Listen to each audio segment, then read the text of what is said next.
Okay, well, hello everybody. My name is Jake Mantuffel. I'm from Henry Ford Hospital in Detroit, and I'm an emergency medicine physician and also addiction medicine boarded physician. And today we're going to talk to you about uh, the implementation of emergency department medications for opioid use disorder uh, programs. And we've had a few of these in the past. We've talked about stigma. We've talked about the basics of protocols, and we've also talked about precipitated withdrawal.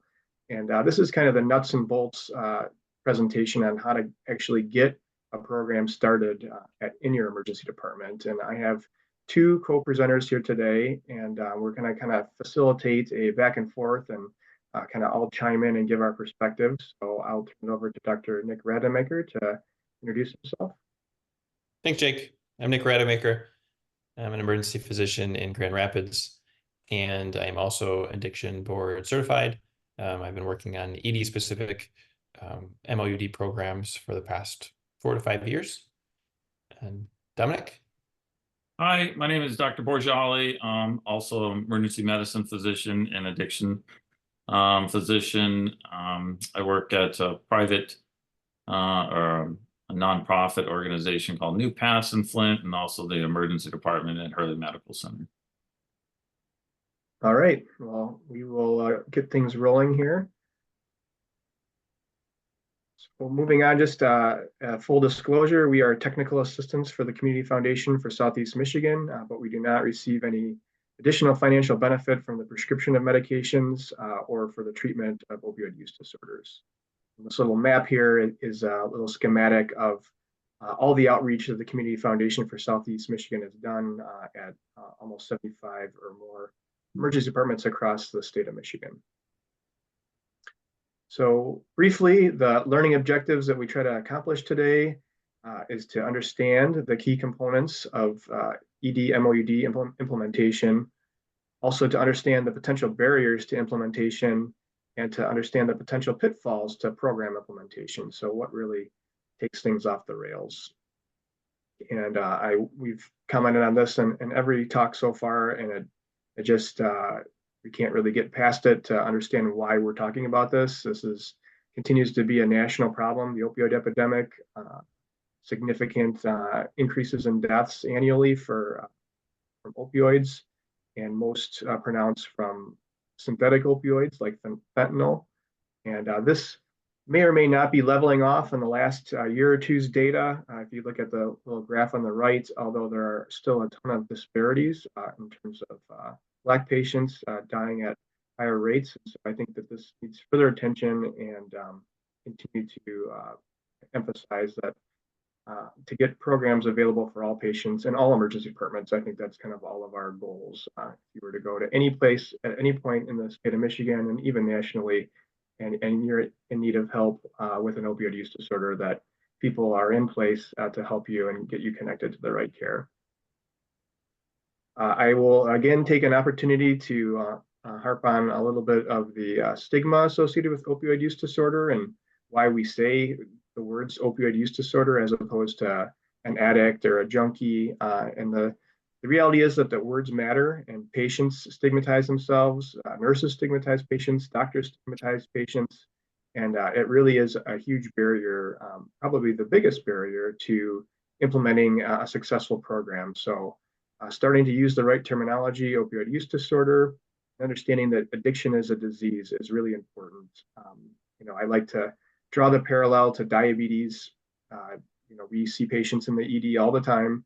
They come in with high blood sugars, and we don't shame them for not taking their insulin or having a quote unquote relapse of their hyperglycemia. We simply treat them.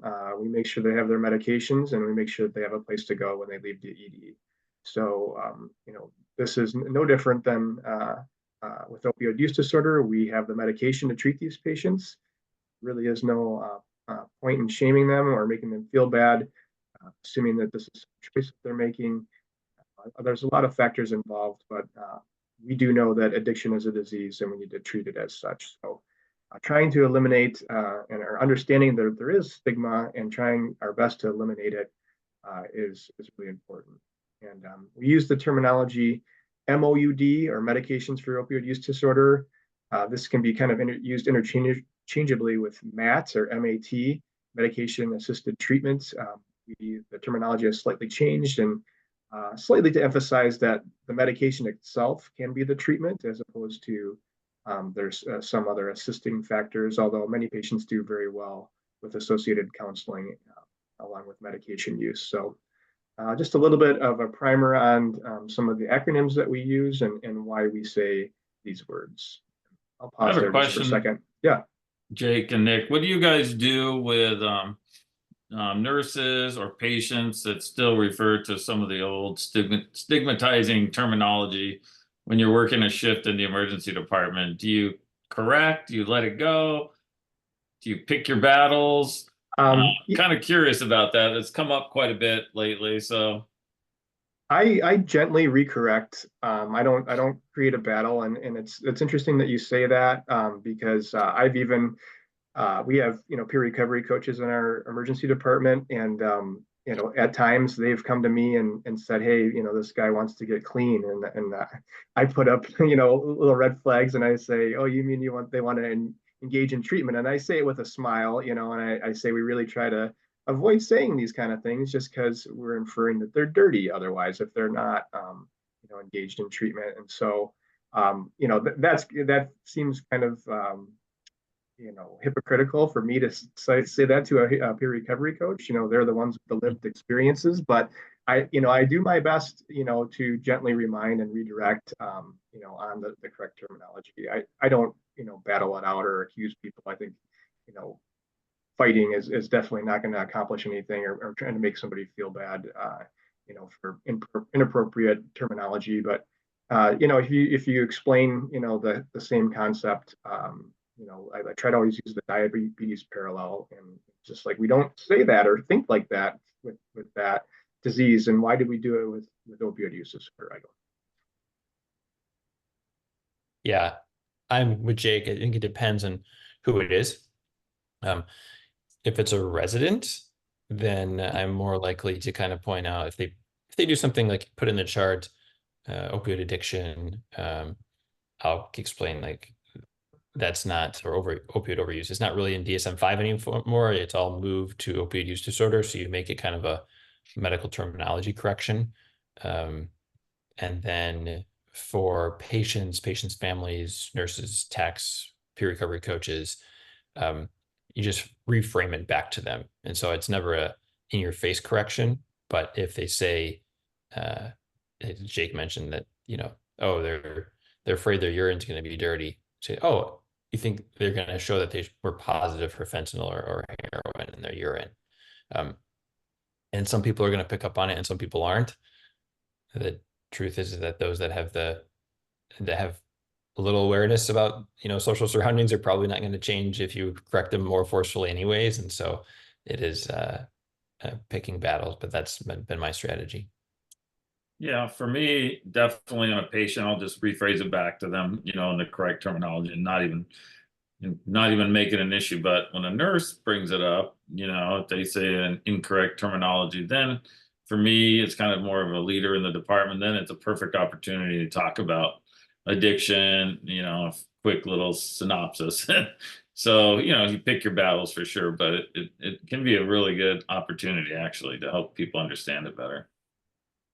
Yeah, I agree, Dr. Borgiali, and nurses, when they're on board with these programs, they're even more successful because sometimes patients are more likely to disclose, use to nurses. So if they have their ears open to, patients, and their ears are open in a non-judgmental fashion, I think that really makes programs very strong.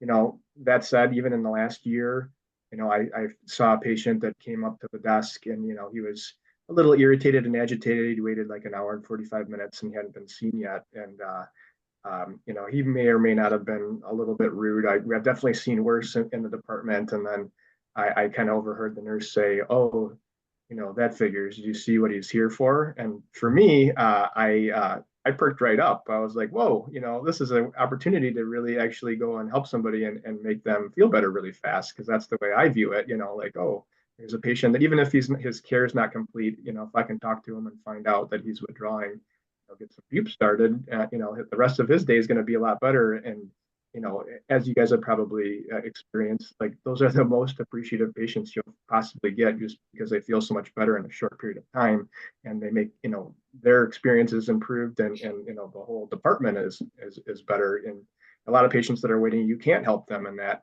fashion. So going back to the nurse side of it, I think I made a gentle comment there, but I think just going and leading and showing like, hey, this is what's going on here. And agitation and irritation is part of withdrawal, and that's a disease, and we're treating it. And here's the medication, and now we'll watch and see what happens. So, you'll continue to see it. We'll continue to see it. It's not going to go away, but I think bringing awareness to it is really important. Getting irritated at someone with opioid use disorder who's in withdrawal is irritable and anxious is like being mad at someone with heart failure that they're short of breath. Like it's a symptom of the disease. And so sometimes that's one tool that I use too, is that example. Because it's hard to think about, like, I guess not really personality, but psychosocial interactions as, something that's part of a disease process for most people, but this certainly is. Yeah, and the other thing is also kind of, if you go to the extreme, you can think of say someone's starving or hasn't had food or water for days. What are they going to do? They're going to do whatever they can do to get those, things into their body. And this is kind of a similar situation. It triggers the same, part of the brain that would trigger, as far as, do anything to get a medication to help you. Yeah, that's a good parallel to Dr. Borgiali. Explaining that to your maybe younger nurse colleague that doesn't have a lot of experience with it. You see, like, have you ever been so thirsty that you had rushed ahead of somebody to get a drink of water? Well, this is kind of where they're at right now. They're in the desert, and it's been 2 days, and they haven't drinking water. Yeah. Horrible. So, yeah, I think it's really important, and I welcome the engagement on this, just because if you're talking about implementing a program, you cannot not talk about stigma, because it is one of the biggest program killers that you could possibly imagine. You need to talk to the docs, the nurses, everybody that's in the department, absolutely, residents, absolutely. So I will transition on here. So these are just the items that we're going to touch on today, which I think are, and we all think are, the key components of a EDMOED program. You have to have an engaged, at the very least, department, if not hospital leadership. And that includes a physician champion and a nursing leadership. Pharmacy, at least at my institution, couldn't be more key to these programs. They are really leaders in policies and protocols, but they're also sometimes and often gatekeepers to the medication. So you have to have them on board with the program and knowing what you're doing. And we'll get into this in much greater detail in the coming slides. Deciding on your protocol, there are plenty out there to choose from, and adopting it and understanding what your logistics and operations are going to be are really important to the process as well. If you can get your IT involved and help integrate your program with your EMR, I think that just makes things stronger and more self-sufficient. And then peer recovery is such a key component that we'll spend a fair amount of time. And actually, we're going to spend 2 whole webinars in September on peer recovery coaches and how they fit in the picture, but we'll talk about it today as well. And then lastly, understanding where patients are going when they leave the ED is such a key component. You have to have some relationships out there, because for a variety of reasons, we got nice programs like Dr. Borgiali's New Paths program up in the Flint area, but we don't have necessarily places like that all over the state. And so you have to know where your patients can go, whether they're private doctors' offices, what are the insurance restrictions. There's just a lot that to understand there to have an effective program that doesn't leave patients behind. So we'll get into some of the nuts and bolts here as we move on. In leadership engagement, both physician, hospital, administration, nursing, and pharmacy is key. And one of my biggest takeaways from seeing places that have been able to set up successful programs is they have to have a physician champion. I think that's like the key component. You have to have a doctor that's leading, that can, chime in at staff meetings and make reminders and share protocols and ease concerns about, what starting an ED MOED program might bring to the ED. I think there's a lot of concerns that, oh, we're just going to start attracting, quote unquote, the addicts to our hospital. And I think that I've seen leaders step up across the country at national EM meetings and kind of start to break the ice on this. This was back in 2017 and 18. I was going to ASEP, American College of Emergency Physicians meetings, and starting to hear leaders from the East and the West Coast, even Colorado, talk about their programs, and listening to people comment that, this is maybe something we don't want in our ED. And, they were pretty passionate and strong advocates for programs. And, one of the things that they would say is this probably not one of the better, having a program is one of the better patient satisfaction opportunities you might experience in your career. The patients are extremely grateful. They're sometimes caught off guard by the fact that you're willing to help them because they've just experienced the opposite so much in their lives. And having an impassioned physician champion, I think, is really key. It's important to have one at the nursing level as well, and pharmacy, but the physician champion, you have to have at least a doc that understands stigma and the basics of treatment. It's not hard, and is willing to help nudge along other colleagues. And I think it's also extremely important to have your chair involvement and or other hospital leadership, because those chime in and support you when you are the one, kind of leading the charge is really important. I'll pause there just for a minute, just because that's been my experience at Henry Ford. As I was kind of took on the physician champion role, but I was lucky enough to have a really supportive leadership at the time. One of my colleagues, Dr. Khaldun, was chief medical executive for the state. She was had some connections to help us get involved with peer recovery coaches, and our chair was really supportive. And I think our system is less engaged, but at the departmental level, and my chair happens to also be the chief medical officer, and that doesn't hurt, has been really supportive of our program. And I think it's opened up many doors down the road as well for us. But I'll pause there just for a minute to let the others chime in. I think the overlying programs that are successful have a huge team of people, but there has to be someone who's kind of the point person, because it just needs to be pushed from committee to committee, and emails need to be responded to, and people need to know who to reach out to with questions. And there needs to be someone who just can break the ice in this type of project and just make it part of the culture.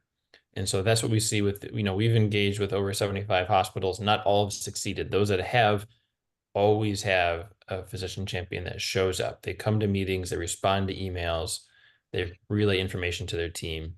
And so it is the most important team member, even though teamwork is still the name of the game. I think this whole process takes years to get going. You do need a physician leader, I think, someone that's there to answer questions, from the physician assistants or the nurses or the physicians in the emergency department. But it does take a long time to make change from all these different levels. I think it's just part of the process, like anything in emergency medicine. You kind of jump on the bandwagon after a little bit of time, and you get more comfortable with all of these issues, these barriers. Yeah, that's a good point too. That this does take time. Like I want to say, from the time that I think it took at least 8 months just to get started with our program, and to be patient with that process. And I agree that the committee work, it has to pass certain things, and pharmacists are strong advocates, which I'll jump into here in a second. But I think equally important is with the physician champion is to have nursing leadership buy-in to your program. And depending on how you set up your program, there is actually can potentially be a pretty big ask on nursing.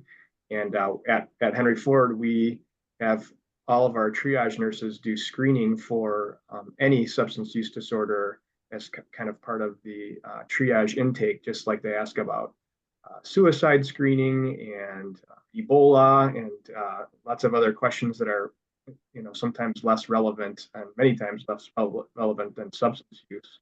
And so if you are going to be asking nurses to do more work in an already overburdened, overcrowded, environment, you have to make sure that you have their buy-in. And frankly, when we instituted nursing screening, I was kind of afraid to walk through triage for a few weeks because I was worried I would be attacked. But nurses, by and large, are in the profession for a reason, is because they care. And I think it's really important. One of the things that has increased buy-in of the program, and they see the patients, they see our peer recovery coaches, they know that that there is success in treatment, and sharing those successes, like, hey, we had a 27-year-old mother of three came in, 2 weeks ago, and she was identified in triage. She was here for something else, but she disclosed oxycodone use, and we were able to get her started on medication and treat her withdrawal and get her linked to care. And I think those are the kind of success stories that people need to hear in order to increase engagement. And I don't know, I'm curious to hear from Dr. Borgiali and Nick about other experiences they've had with nursing, because I think they're almost as important as the physician champion. Yeah, and that's, I think, what really made it the easiest project for me to do when we started in Hurley was I just sent an email out to nursing leadership and immediately had 2 nurses that jumped at the opportunity because they had family that were suffering from opioid use disorder. So it's hard for their colleagues to kind of bash the program when, they're the person they work with is interested, is advocating for it, and has a family member that's, directly involved in the medical disorder. So that would be one thing I would suggest too, is really do elicit broad support, because you never know who can bring like a personal side to it that nursing often responds to really well.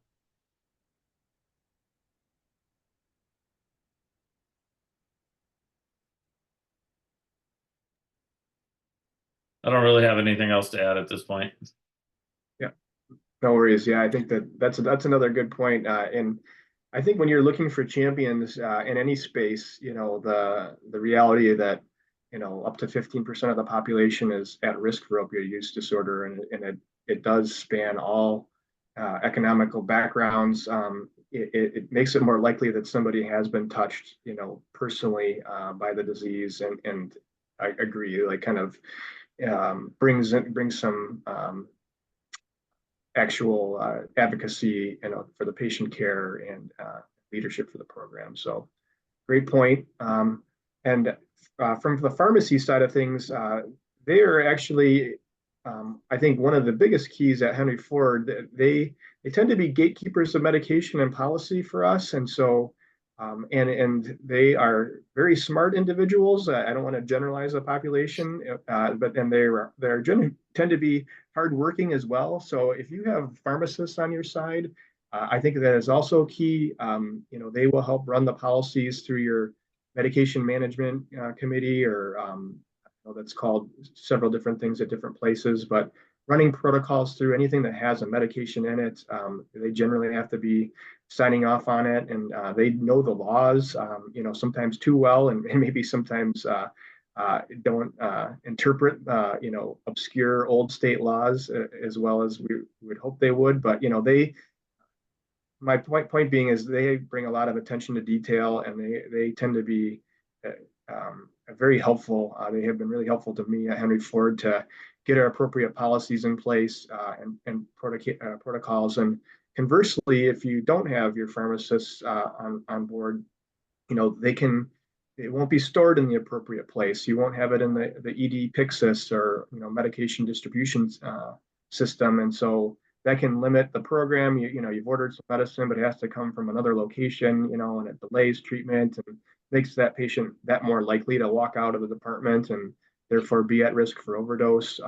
And so I think that the pharmacy has been huge for us. You have to have somebody from their leadership, and at most institutions, there probably is somebody that's willing to take that role and help you move things through the appropriate committees as well. I think also one other thought, I've had some interactions with outpatient pharmacists when you're prescribing potentially buprenorphine plus an opioid, a full agonist like a hydrocodone for someone that has some major chronic pain. They might balk at that dual prescription and not wanting to fill it.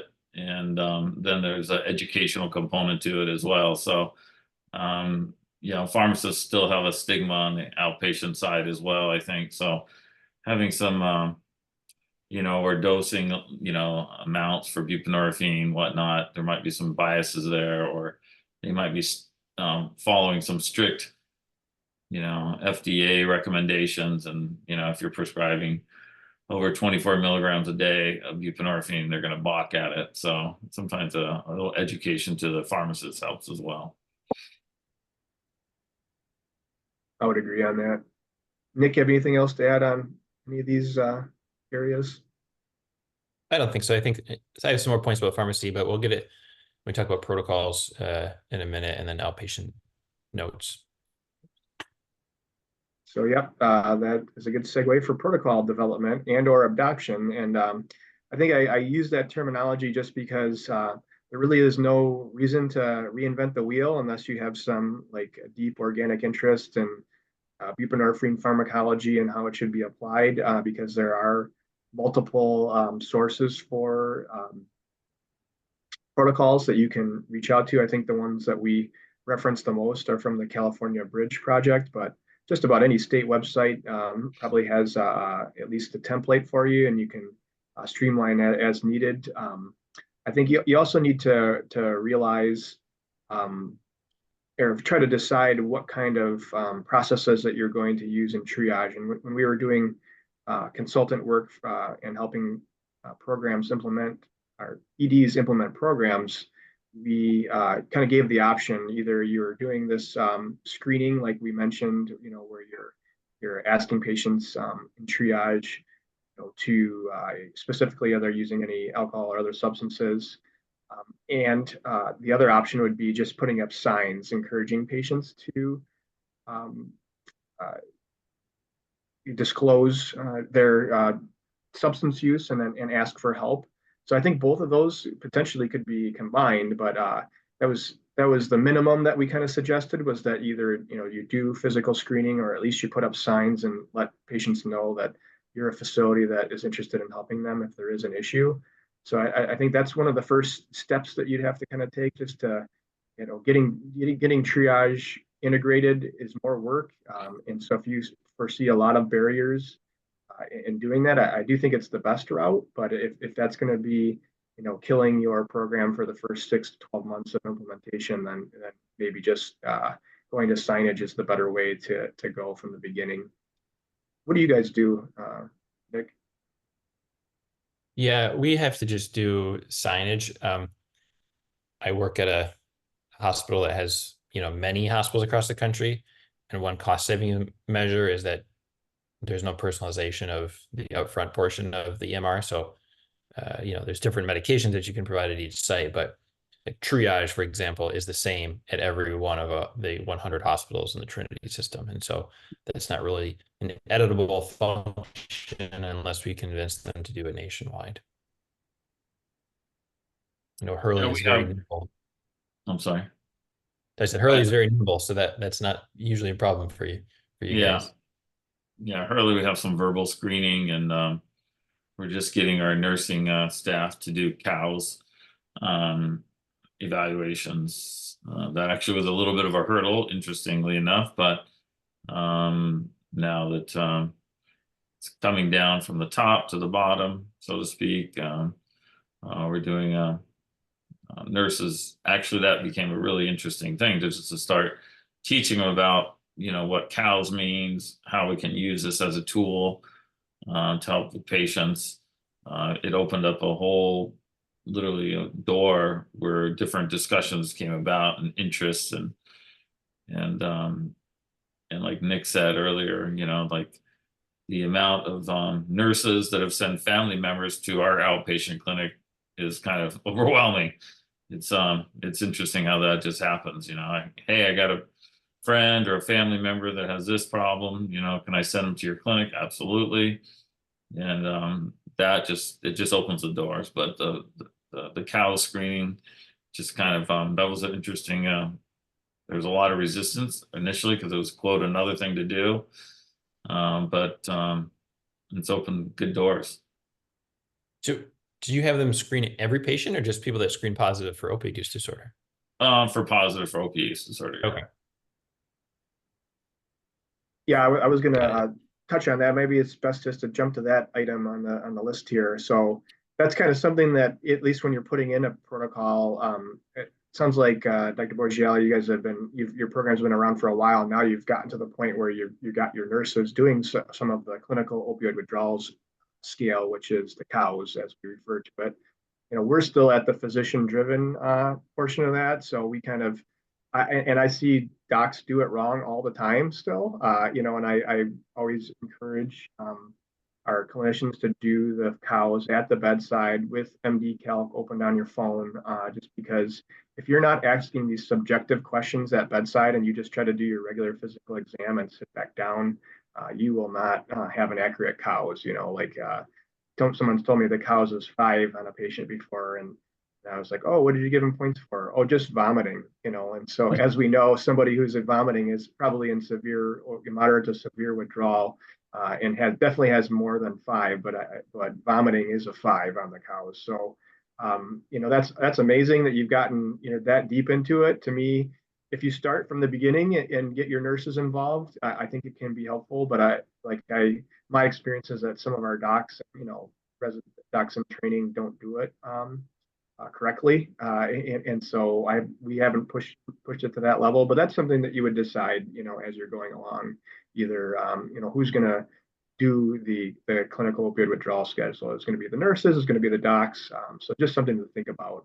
We, as having implemented nursing triage screening, that was a kind of something I dove on to help protect the nurses, to say like, okay, we got this part, you guys are doing this, which is huge in the front end. So we'll take care of the cows. Yeah. That was kind of part of our agreement. Yeah, go ahead. It's nice to have, nurses be able to screen with the cows, but truly, if I'm going to be prescribing or giving an ED dose, I think that the physician should also do their own. To me, it's a little bit like a visual acuity.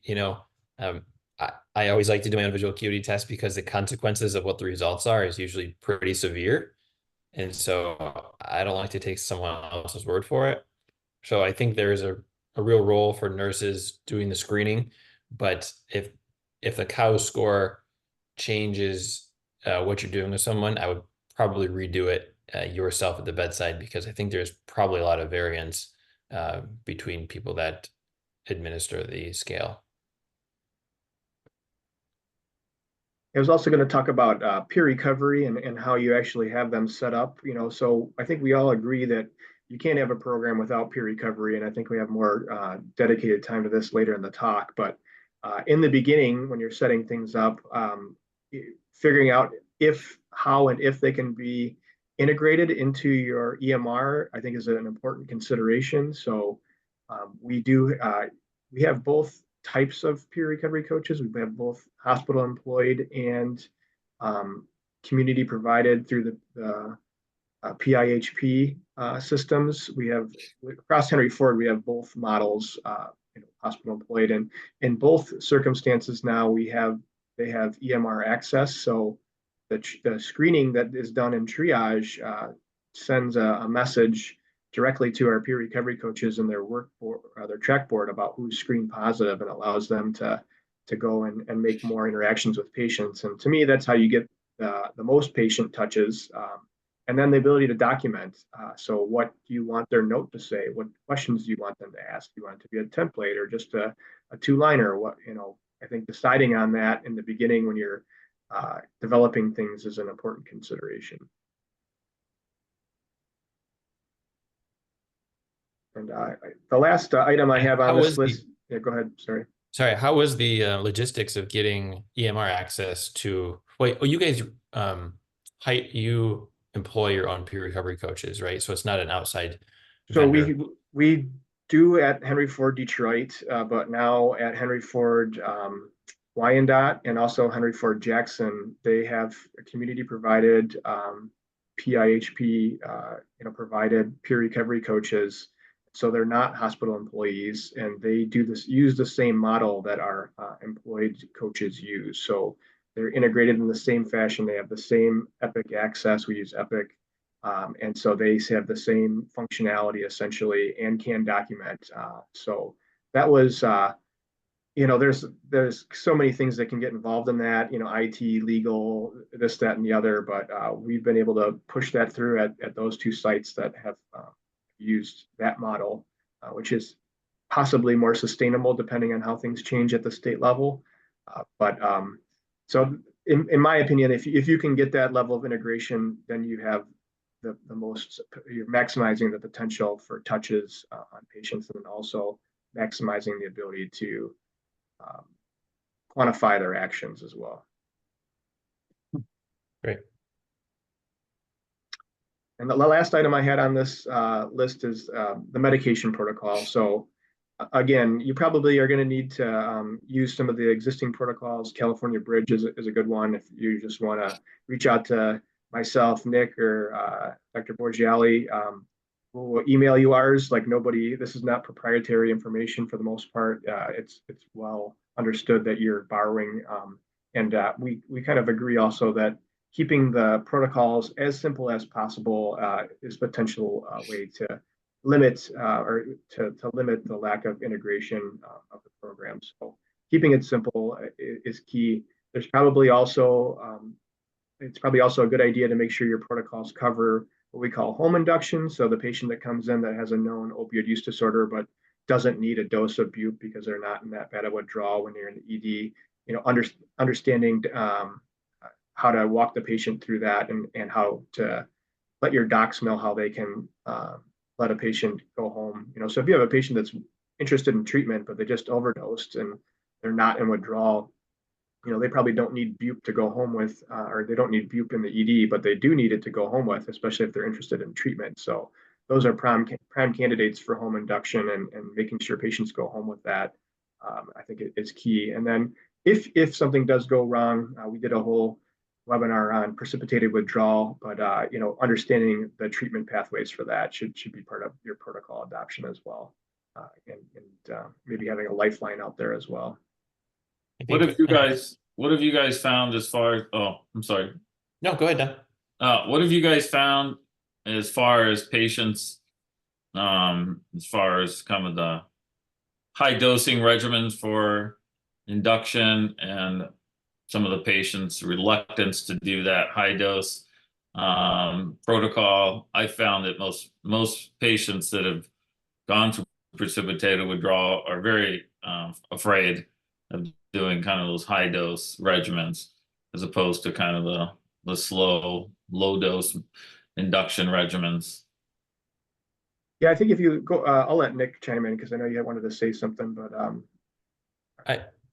I actually haven't. I'm doing fewer inductions now that I'm in Grand Rapids compared to Flint.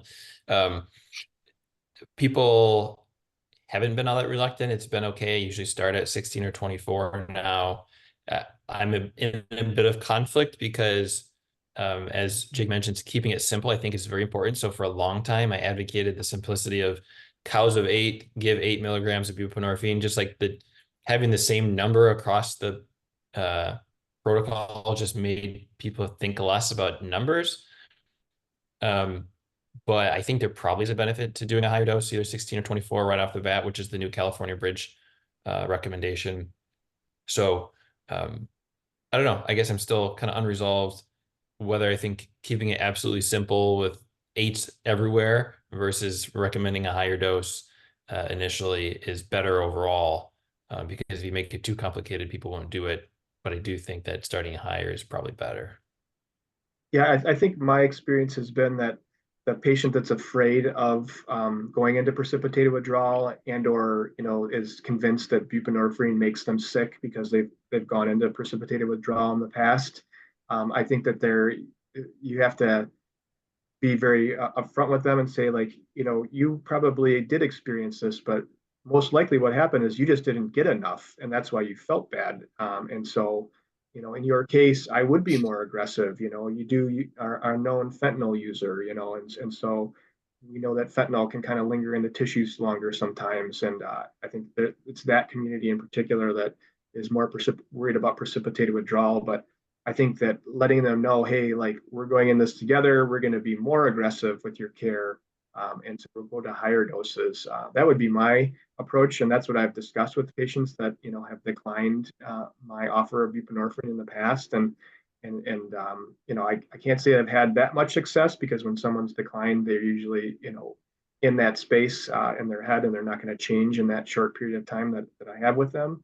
But what I do suggest is I give them our peer coach phone number, and I say, if you change your mind, call on a day that I'm here, and I'll get you out of triage. You won't be waiting around, and we'll be aggressive with your treatment, and don't come in until you're in withdrawal. But I won't make you sit around and suffer, and we'll be more aggressive, and I'll use higher doses for you because you're going to need it, more so than your run-of-the-mill heroin user or opioid or oxycodone Norco user. Yeah, I'm just having a huge resistance to start. They want to start with a 0.5 milligrams to 1 milligram and then increase it daily. And and most of those people will precipitate withdrawal, especially if they're using a couple of grams of fentanyl a day, and then it leads to failure, and that makes me nervous, right? So yeah, there's probably an argument that patient that has difficult withdrawal to treat, if they could qualify for an inpatient, induction, like if their insurance or whatever else would accommodate that, or if can find a facility that would take them, regardless of their insurance. And I think that's the micro induction. But I frankly, I actually have no patients that ask me for lower doses. I've never not experienced that yet. So. Local culture. yeah, regional. Yeah. Yeah, I do want to spend, 1 minute back about Yep. keeping it simple again, because I think this is actually a broader principle than just with protocols. I've gotten many questions from different sites, often from pharmacists, about which form of buprenorphine to put in the emergency department, because if you're giving it directly, you could just give the pure buprenorphine formulation and then discharge them on buprenorphine naloxone combination. And like technically that's right. But I think that's wrong from a systems perspective, because it confuses the provider, it confuses the patient. And so even though it's slightly more expensive to have the combination formulation given in the hospital, I think it's worth it. It's, dollars more per dose, not, hundreds of dollars.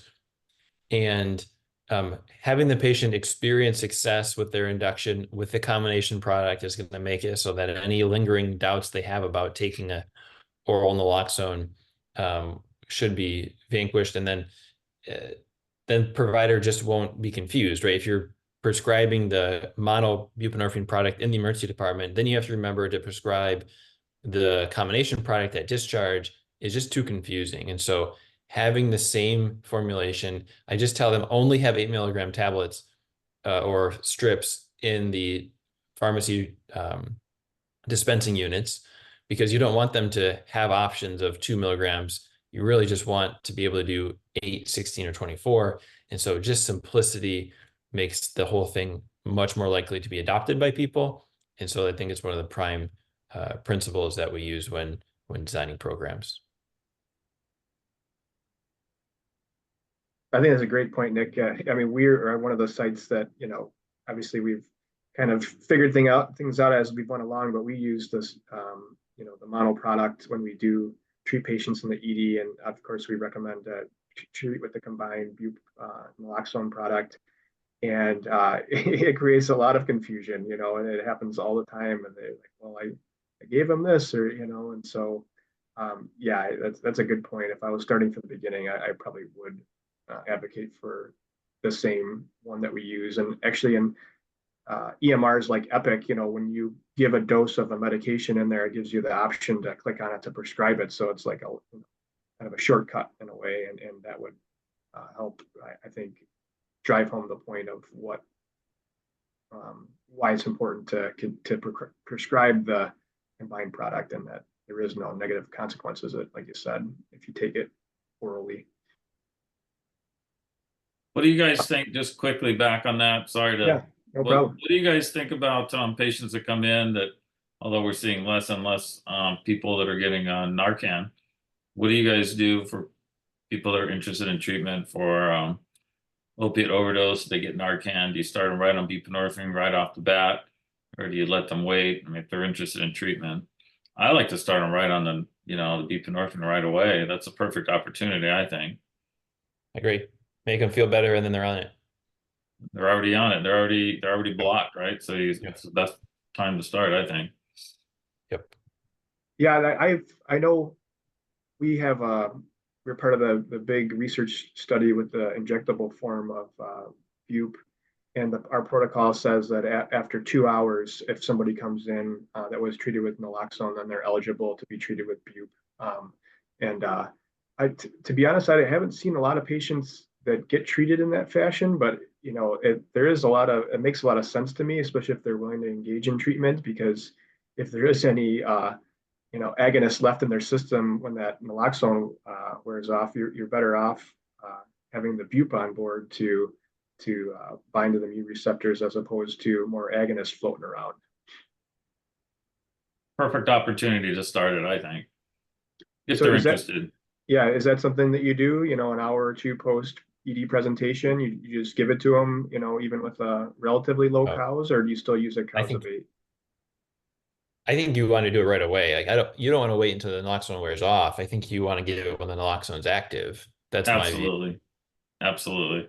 So I think you still want a cows of greater than 8. It can be an naloxone induced, cows of 8, and that's perfect. But if their cows goes down again, then I think you're going to precipitate withdrawal with the buprenorphine. So you want to do it when they're fresh. Yeah, that's cool. It's good to know. I mean, there's obviously more and more evolving thought on this, even from people that know it pretty well. So it's not something that we do, frankly, at Ford, but I'd like to do that. Engage the patient right away. So do you give them lower doses, or do you go, right to your 8? Big. I do like 16 if I could, 16-24, because you're basically treating naloxone precipitated withdrawal, so you need a high dose, and then it transitions to a bupe induction right after that. So it's great. Yeah, I would do a minimum of 8, probably with 16 right away.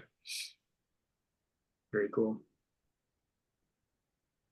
So we mentioned cows quite a few times without fully explaining what that is. So I just wanted to throw this up here quickly. The clinical opioid withdrawal scale is what COWS stands for. And I mentioned that it can be very subjective, these questions. So you really have to be at the patient's bedside. For example, there's a question on tremor, and you get a point if tremor can be felt but not observed. And so unless you specifically asked, are you shaky or do you feel a tremor, you're not going to know if there is a point for that or not. And whether or not the patient has abdominal pain, is it mildly discomfort, or is it severe, and so I'm sorry, that's the joint aches question. So you can't really determine on a physical exam if someone has mild discomfort in their joints. So these are the questions that you just have to ask, and you can kind of frame them your own way. I'll ask, do you feel anxious or irritable, and then kind of judge their response. And sometimes you can tell that they're irritable, like I mentioned in my patient example before, and you can score them that way. But there's very few objective questions on here. The pulse rate, that's objective, but most of this is very subjective, and highly advised to do it at the bedside. This is a little a blurb I put on the IT support and integration. So I mentioned that we do nursing triage screening for our patients, and we are not necessarily screening for opioid use disorder. We're more screening for substance misuse. So we use the audit C for alcohol questions, and then we just simply ask, have you used an illicit substance, anytime in the last 12 months, and so just because they've used something doesn't mean that they have a use disorder, but obviously we're screening for the use disorder. And the way it appears on our Epic track board is it actually is, for whatever reason, we decided to name it SBIRT, which is the acronym for Screen, Brief Intervention, Referral to Treatment, which is a lot of what our peer recovery coaches do. But and they've been thusly named SBIRT. So we call SBIRT is what we say. It's a kind of our local lingo. But if somebody has screened positive for a substance use, then in the little track board, specifically that the peer recovery coaches see, and the physicians can customize theirs too. I obviously customize mine to see who is screened positive for anything. And a red check mark will indicate that they've screened positive, and a green check mark indicates that the patient was screened and they screened negative. So that this is just an example of the integration, and this took a while, to be honest. We got started with our program, or trying to put it together, in September of 2019, and we had a lot of meetings with IT before we implemented fully, about 6 months later in March 2020. So if you want to have an integrated EMR, it will take time. But I do think you can get the most out of it. And as I mentioned, our peer coaches, with the exception of a small subset of patients, will go and approach anyone that has these check marks. If they're acutely psychotic, we don't have the patient peer recovery coaches approach the patient. And obviously, if they're critically ill, it's not a good time to talk about substance use necessarily. So, but this is what it looks like. And that's just an example of leveraging your IT and your EMR to have a stronger program. Also order sets, we're kind of weak in that area, to be honest. I don't love order sets when I do anything in the ED clinically, but I know a lot of other places use them and use them well. So that's one area that we could probably improve on. And one of the hard stops when we do order things is it asks us, are you doing an induction on the patient, or is this a continuing med for the patient? And if it's a continuing med, they don't make the person put in the COWS score. But if it's an induction, a pharmacy has made it so you have to put in a COWS score in order to get the medication dispensed. And then also, like I mentioned, the home induction order set, that can be slightly complicated depending on if you use the more complicated version, or if you just tell them to take a half a tab 3 times a day the first day, and then a full tab twice a day thereafter. I think is the easy way to do that. But there can be some more specific ways to start for the very first time, and you may want to adopt that and just have a one-click setup for that for home induction. And lastly, for outcomes, having the EMR integrated is key to be able to track peer interventions, and then also linkage to care. We're weak on that part because we refer a lot outside our system, but we assume that when they're linked, they go, but that's an assumption that's not always true. So, but you want to have some indicator of your program, if it's working or not, and having the EMR integrated and having IT involved helps you set that up. And I think that they are key partners from the beginning when you're starting a program, to try to have your program be as effective and useful for you as possible, with ways to track and do quality improvement and quality assurance. Dom, what's been your experience with IT? Are you guys, you said you do use screening. Like how does that work? Like where do the screening results go, and what happens from there? Yeah, we're kind of working on getting that a little more user-friendly portion of Epic for the cows, and it just goes into the triage that they test positive for substance use disorder. But yeah, our IT is pretty good about doing that. We're just kind of in getting that a little more user friendly. So we don't have recovery coaches that are part of the hospital system. They come from actually from my facility, New Paths. So kind of the physician talks to the patient, or the nurse practitioner, PA talks to the patient. They're interested in treatment, kind of goes to the social worker. The social worker makes contact with our facility for recovery coaches, and they're there within usually 30, 40 minutes to see the patient and get some going. So they don't really have access to the computer system. Kind of two different levels of care, I guess. But obviously our documentation is is revolving around that the recovery coach or social worker is involved in the care. Yeah, I mean, that's great. You guys are, you have your organization that's really well integrated with the ED, and I think that's probably pretty helpful that you're involved in both.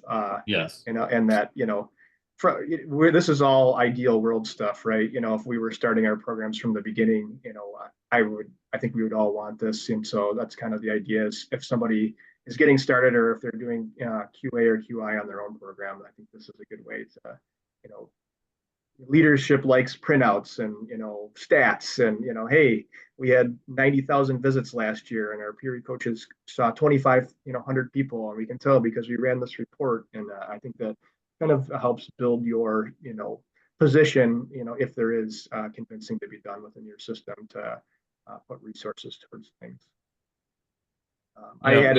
We do have a quick note. We do have a if someone is diagnosed with opiate use disorder, it'll automatically populate induction instructions, referral numbers to NEPAS, other resources. So that's kind of our IT integration with that. So makes it very user friendly for the physicians. And then certain issues with if they're going to be staying at NEPAS residential treatment versus outpatient, then it helps the physician select the pharmacy that would be best suited for the prescriptions. And it gets a little complicated because certain pharmacies that NEPAS use are closed on the weekend. So we have to have, so that had to get all integrated into our discharge plan. That was pretty difficult, and it still doesn't work completely right, but. Yeah, I hear that. This is an example of what our triage screening looks like. So when the nurse is going through the narrator, we have some exclusion criteria. So this is kind of the cell for, you've got somebody that's, critically ill. I don't have time for these questions. Well, you just click critically ill and this whole thing goes away. Or, I can't even talk to the patient because they've overdosed or they suspected to be overdosed, and they click that button and so they still screen positive when they're suspected overdose or intoxication. So that gives us the red check mark for those patients, but it makes the rest of these questions go away. So it's kind of a quick skip, for the nurse, or it's a trauma patient and this thing's popped up and they don't have time for this. Just click critically ill and the box goes away. So I think having quick escapes or obvious, like, not going to have somebody ask questions of somebody that can't talk is a way to make it easier. But then we do have the alcohol related questions. And I think if you say never, then the rest of the questions go away. But it calculates an audit C-score, and we have an arbitrary cutoff of what we consider a positive screen. But we're not talking about alcohol here. We're talking about opioids in particular. And this is in the last 12 months, have you used any street drugs or illicit drugs?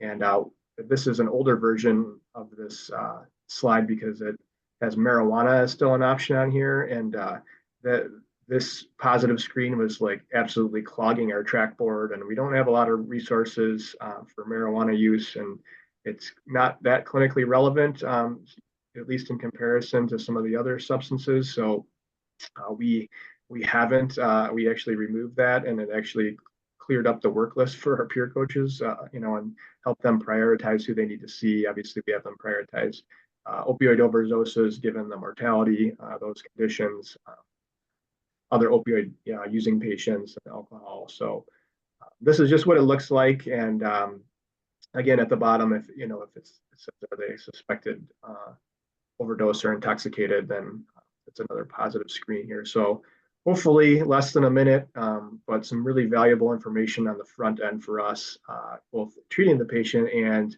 identifying a possible SUD that our peer recovery coaches can chime in with or intervene with, I should say. So that's a segue to peer recovery. There are a couple different models. I think we're one of the only places in the state that has hospital employed peer recovery coaches, and we don't even do that across our entire system. It's only at Henry Ford Detroit. There's a lot that goes into hiring somebody that's has a history of substance use disorder and that's in recovery. Our model says that the person should be in recovery for at least 3 years, and we interview the peer recovery coaches, and they are often very frank about their recovery because they're passionate about helping others. So it's a pretty interesting experience, and it gives me hope in the program every time we do are hiring somebody, is because I've seen somebody that's been through this essentially, and it's not always opioid use disorder, but people have lived experiences that and are turning around and becoming highly important keys to our puzzle and helping patients. And I think we all know that peer recovery coaches, the doctors can say don't use drugs, or I can tell a patient I understand opioid use disorder and it's an addiction, and until I'm blue in the face, but I haven't lived it, and peer recovery coaches have, and I think they just really connect well with patients, and they're really key parts of the puzzle because of that factor. So you have your hospital employed folks, which we may or may not have a state budget going forward that would support some of that. But if you're not going that method, and we have not gone that way at some of our other sites that have on-site peer recovery, you're going through your prepaid inpatient hospital plan or Medicaid PIHP organizations. And correct me if I'm wrong, Tom, is New Paths is like a PIHP funded organization, is that right? You're probably the best to explain that model. Yeah, it's a Region 10 PIHP funded, so the recovery coaches are funded through that mechanism, which is kind of a combination of funding. So Yeah, yeah, funding comes from the state and goes to the 10 PIHPs across the state, and those organizations contract with their regional PIHP and then can employ these peer recovery coaches. And I think that's the most common model that you'll see. So they're not hospital employed, but they might have a hospital badge, or or sometimes in many cases they're just deemed guests of the patient. So they'll come to the ED, and they'll get through the front end by saying, I'm here to see such and such, and they'll check with the patient. Yep, such and such is here to see me, peer recovery, and they'll come back as a guest of a patient. That's a way to get through some of the red tape that you might have with, getting up here to come in through the ED. But on most places, I think use the model that you referred to, where they're kind of on call, and most hours of the day up until 10, 11, 12 o'clock at night, they'll come on pretty short notice. They're usually there within an hour if you want the resource, the person to come on site. And I think it works well, and you get that touch. The downside is they're not embedded. They're not going and making patient touches on their own. You've got an integrated hospital employed model. yeah, it would be, hopefully those funding sources stay for us, because they're pretty important, I think. I mean, they kind of help the patient navigate a system that might be unfamiliar to them, as far as Yeah. getting into, get treatment as an outpatient. They have someone to turn to. I mean, obviously some of those are hits and some of those are misses if a patient makes a decision to change their mind, but I think it's probably the best case scenario for most patients to have that initial contact and get some, detailed information on what the process would look like and their options, quite honestly, because the recovery coaches know the options, right? As far as the level of care they might need, inpatient, outpatient, residential, et cetera, and Yeah, other resources that might be available as well, other than just medications. I mean, I can't emphasize that enough. The peer recovery coaches, they're the experts in that space. Like they know they know the insurances, they know, who will take what, they know the place that the patient should go if they don't have an ID, because there's a place that, patients go that they don't have an ID is the best place to go because they can still get medication via some other verifying factors. But they just are the absolute experts in that space. And thinking a doc could to try to navigate that is a pipe dream. And even as somebody has maybe you could, but I myself could not. I have a few phone numbers that maybe I actually have done that once or twice, but asking your everyday emergency medicine doc to try to connect somebody to an outpatient system is a very difficult task, and peer recovery is amazing on that. I did mention I don't expect any changes to PIHP funded peer recovery coaches. I think I alluded to not necessarily a change in that funding, but what there's potentially additional funds that the state has proposed in their budget for 2024-2025 year that would, in addition, support hospital employed peer recovery, because as it is now, it's really difficult, if not impossible, to get reimbursement for the work that those people do. Whereas in the PIHP model, there is a functional billing mechanism for that, and that's why it's the most sustainable method as it is right now. But I'm hopeful, just because I'm biased, and we have the hospital employed folks at Henry Ford Detroit, that we would that there might be some ways to support that. And frankly, we had them at hospital employed peer recovery coaches at Henry Ford Wyandotte too, and they're a different hospital, even though we're the same system, and they made the decision to cut the positions after some grant funding ran out, and that was unfortunate. But they've since gone to the PIHP model, and we still have the integrated version of the PIHP peer recovery coach. So there's still a lot of benefit there. There's some redundancy in that peer coach has to document in two different systems, but outside of that, it's still a pretty effective model. And I put a line item in here for Families Against Narcotics. That's what FAN stands for. They're a really unique organization. I think they're mostly in Southeast Michigan, but they are actually a line item budget on the state budget, and so they are outside of the PIHP system, but their coaches are paid for directly by the state essentially, and they don't have to deal with some of the reimbursement factors that regional PIHPs work with. And so I think they can be considered a rival organization to some PIHP funded community resources, but I found them to be pretty good to work with. They've definitely bought into the mission and have a pretty good leadership as well. I have a kind of an interesting, it's interesting when you talk to a patient that comes in the emergency department for whatever reason. They're a long time opiate use disorder patient, and they have not been interested in treatment or have no idea about what's available. And next thing they know, they're talking to a peer recovery coach, and they're very motivated to get off of opioids and start a recovery program. A lot of them are just quite amazed how many resources are out there, because they've not accessed the system, system for years and years and years. A lot of them think the only thing they have option wise is methadone, and they're kind of surprised about all the resources that are available now. So medicine has changed quite a bit. I mean, we'll look where we were 10 years ago compared to now with all the resources. It's literally 100% different. What do you guys have patients that are not interested in buprenorphine that want to go right to methadone? I do see some of those patients. I feel like they tend to be patients that might have had bad experiences with buprenorphine, for the most part. The other subset of patients I think that do well at methadone clinics are those that are, have severe mental health disorders, your severe schizophrenia, and they kind of benefit from the daily routine of, this is what I'm doing today.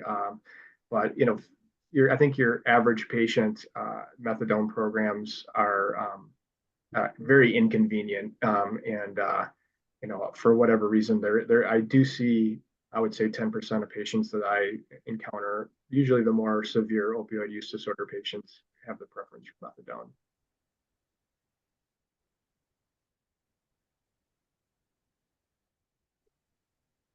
I think that's my mix as well. It's majority are open to buprenorphine, but there's still a handful that prefer methadone.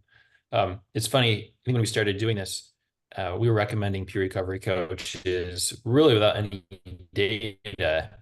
The data just wasn't there to support this. And over the past 12 months or so, there's been at least 2 papers I'm familiar with.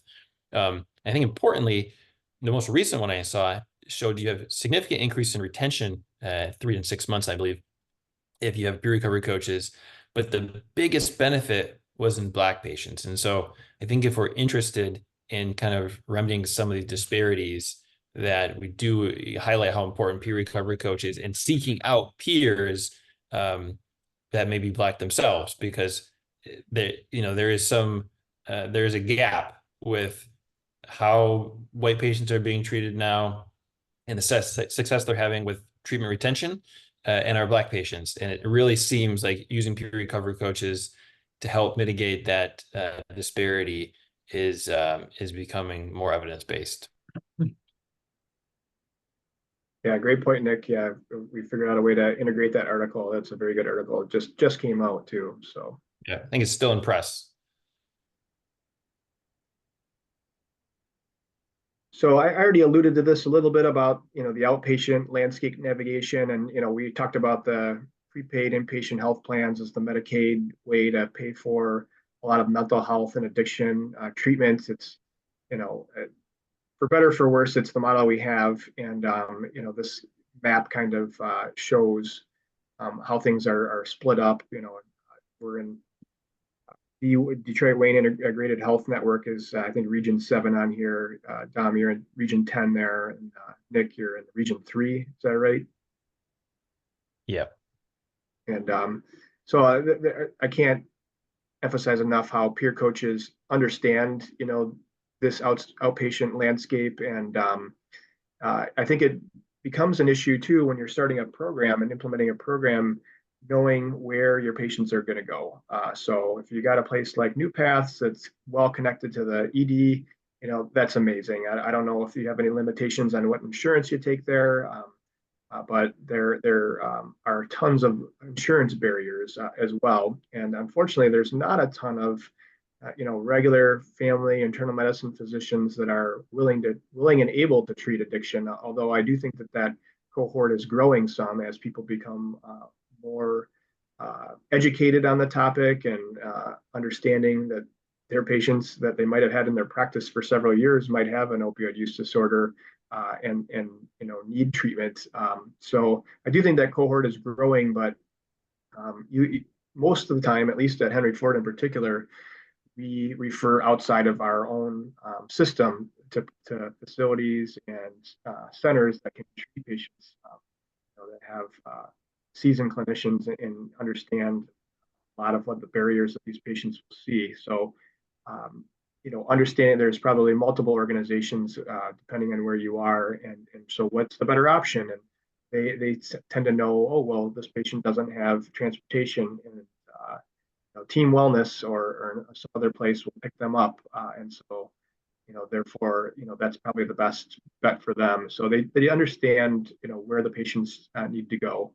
And we kind of we didn't have this piece of the puzzle in place until we hired our peer coaches, and then we invited in some of the community organizations before we kicked off our program, just to establish some connections there, and for the coaches to understand where the patients would be going, having some names with faces, things like that. Things became more remote, obviously with COVID, and we literally started our program in March 2020. So I don't think there's been any big meetups since then, but I think those events are valuable, and potentially visiting the places themselves and seeing where your patient will be going is potentially important, but making the connections is key.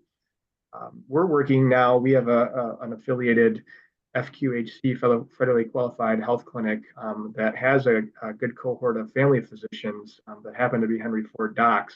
and document on our Epic EMR that are willing to see patients. So in my world, this could be a potential game changer in terms of the quality insurance and quality improvement of our program. If I can refer patients, regardless of their insurance status, to see docs that are 104 docs, and I can tell they've gone to their appointments. I can tell they're being maintained in care. I can kind of track the quality of our referral program.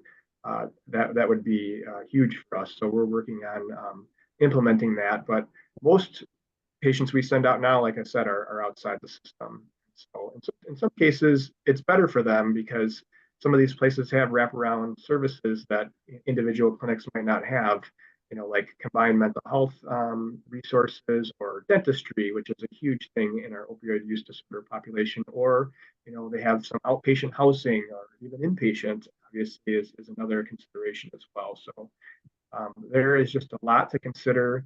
And the peer coaches, you hire somebody, they usually have some experience in the field, and or they have their own personal experience about places in the community that are good or otherwise helpful. So this is kind of I guess, to emphasize that it can get complicated, and having your peers navigate, I think, is huge.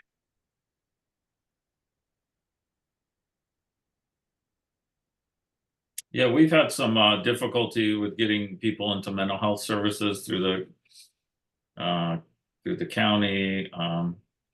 But in New Pass, we actually just hired a psychiatric nurse practitioner that'll be there, and a psychiatrist supervising her. So that is a huge benefit for patients, I think, to stabilize them from a mental health standpoint as well. Yeah, absolutely. I think we know like 30 to 40% of our patients with opioid use disorder have a concomitant mental health disorder that needs treatment as well.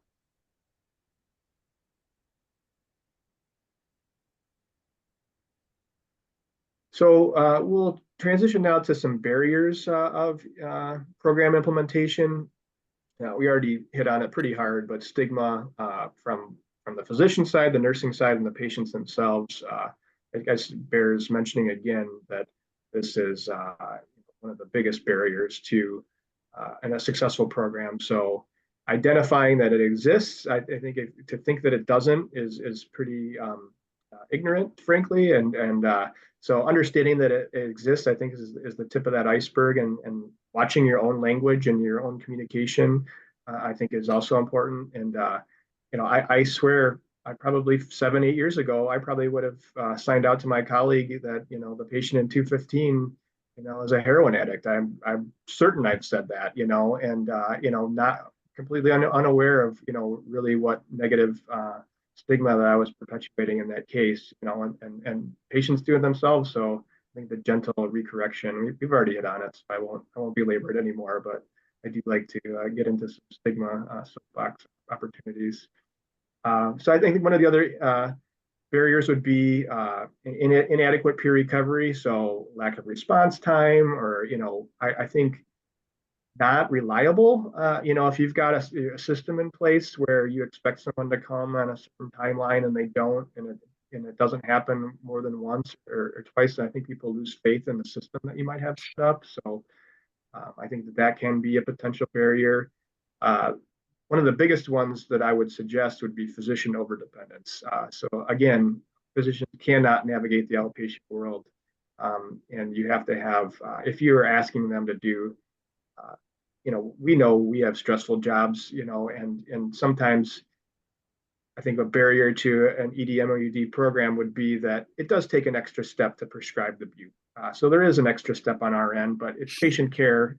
We understand it's best practice patient care, and we probably should be holding ourselves to that standard if we're not already.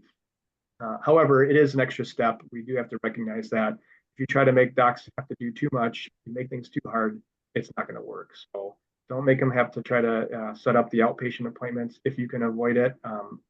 Try to have that task be on a peer coach or some other streamlined process. So, for example, we have no peer recovery coaches after midnight or on most days, and sometimes we don't have a peer recovery coach on the weekend on one day in particular.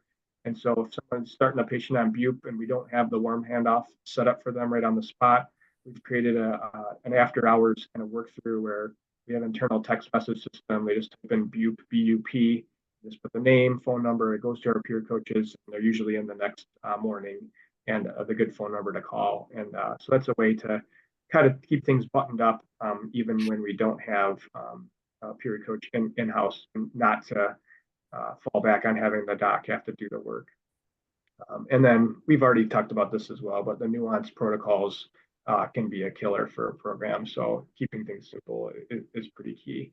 And there are some, if you've got your docs out there that, are experts in this, or you've got some toxicologists locally, I'm sure you'll have some expertise, some hard to treat cases, and please do leverage that. But for your run-of-the-mill opioid use disorder and mild to moderate withdrawal, a simple protocol is going to help way more patients than the harm of having a complicated protocol that's not well understood and not well followed, and then therefore patient leaves untreated and is at risk for overdose and death.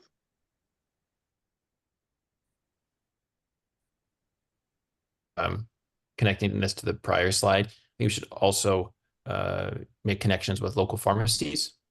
So because that is a point where a lot of patients do fall through the cracks. The gumption to go to the emergency department to get treatment. They find a provider willing to do it. They have a non-stigmatizing experience. They leave happy, and then they show up to the pharmacy and something happens. Insurance falls through. They don't have the formulation. The pharmacist has stigma and won't fill the prescription.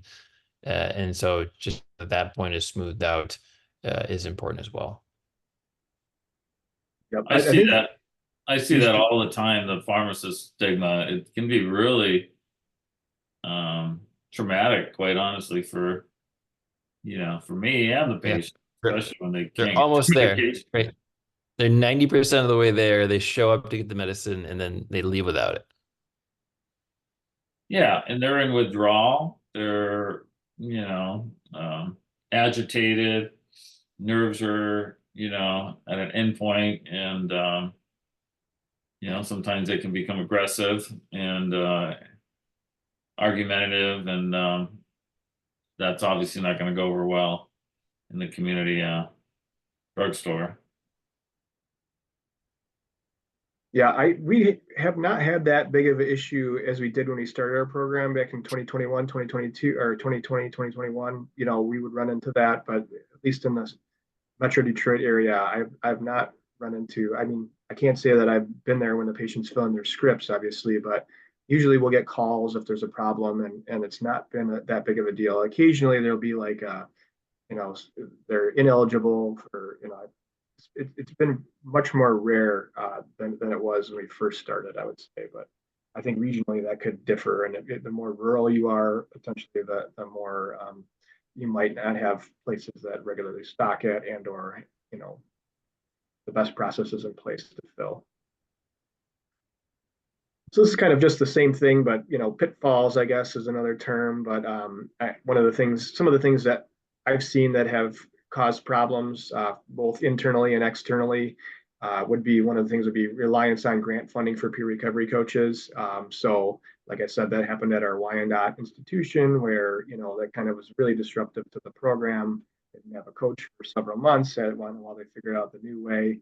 So, I think that it's not a good way to go. Either your institution is bought in if they're going to hire a hospital employed peer recovery coach, or they're not, and it shouldn't be dependent on grant funding. It would be my advice, and that's why when I advise other places that are starting up, that you probably should avoid the model that you should stick with the sustainable model, which I think is the PIHP model right now anyway. One of the things also, if you are hiring your own coach, you should pay them appropriately. And we've been, that's been an obstacle for us that we've had to kind of battle HR with to raise some salaries, because there's places right down the street that are paying more, that are less stressful. And, you need some real dedicated individuals sometimes to work in these kind of crazy clinical environments. And to be undercompensated it's a pitfall to a program. You'll hire people and then you'll lose them once they get some experience. So trying to stay on that with your HR, I think is a key piece, and something that I've been chasing ever since we started, frankly. And the restrictive pharmacy practice, that's what I've seen uh, be a problem at other places as well. If you're not getting your medicine to the patient on time, they're going to leave. And if there's a lot of barriers in place, and or there's just a lot of questioning of whether or not the medication is appropriate as opposed to timely administration. I think that can create big problems. And then the other big thing is what happens if a patient's admitted, and you have to at least engage your inpatient group, your hospitalists, and to understand that this is a problem that we've seen and treated in the ED, and it needs to continue. And you might need to rely on what resources you have, whether it be a psychiatry consult or a addiction medicine consult, if you're lucky enough to be a hospital that actually has that resource. And a lot of times, at least in the beginning, providers are just reaching out to me like, hey, you started this medicine, what do I do? And I say, well, you just keep giving it. You give it twice a day. And and so that's not rocket science, right? And so it's one of the things that I enjoy about it. There is a lot of simplicity to it, and it's taken a few years, and I think to understand that that is going to be a barrier if it's a new program to your facility, that the inpatient folks need to know what's going on. They probably need to have some type of resource for them at the very least, if not an algorithm or a medication protocol to follow, just so it's easier on them as well, because they are a couple of years behind us, frankly, in addressing this problem. It's really important that the patient with endocarditis doesn't leave AMA, right? That they get fully treated, and in an ideal world, that person's getting like a long-acting injectable when they leave the facility, because you're gonna otherwise set them up to use and likely have a bad outcome. Yeah. And then, as I mentioned, if you have an unreliable partner in the community, that's going to create problems. If your patient satisfaction is really poor at a particular institution, like probably need to stop sending people there. And I think that some places are great for everybody for the most part. Some places are better than other for other reasons. But knowing your community partners, I think, is the more important point here. That if you don't know them, then you might be sending patients to a place that isn't giving the best care, and that's not ideal. Anything you guys would add to things that you've seen work well, or to otherwise kind of be a pitfall for your program? I think you covered all of them. Yeah, I think some of the primary care providers are, I would say, still very apprehensive about treating patients,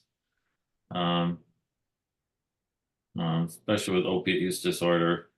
They're definitely, I think that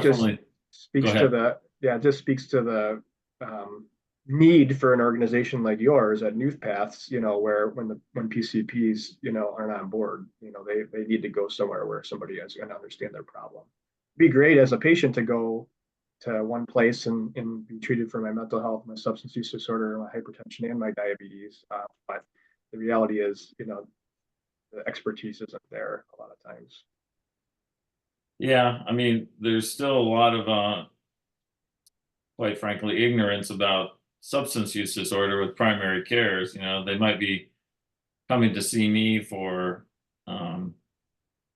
buprenorphine, but then their primary care doctors still giving them, 2 milligrams of Klonopin 3 times a day. They're getting 8 milligrams of Klonopin or something like that. You're literally, and they have no idea what's going on. And the patients, you try to discuss that issue with them, and they're not interested, right? They're there for one reason, for the buprenorphine, and the Klonopin issue, the benzodiazepine issue is a whole nother story.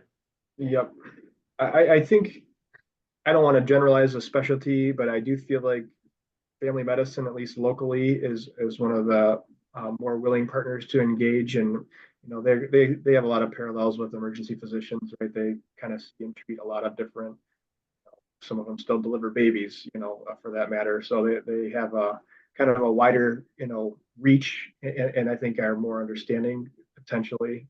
But obviously it's up to the individual. But I feel like family medicine is, at least locally, has been a partner that's kind of jumped on board and been really willing and excited to help treat these patients. So I guess we'll save for the end for a couple of comments here, but just to conclude, as mentioned, addiction is a disease and it should be treated as such. Engaging your leadership, both hospital, department, nursing, pharmacy is key. Keeping things simple, also key. IT can greatly enhance your program. So if you can get them involved early and often, it's going to make things better. And nothing is happening without peer recovery coaches and those warm handoffs to the appropriate settings. They really are crucial. I'll leave our contact information up here, and we can offer a few final thoughts if anybody wants to. Go ahead, Nick.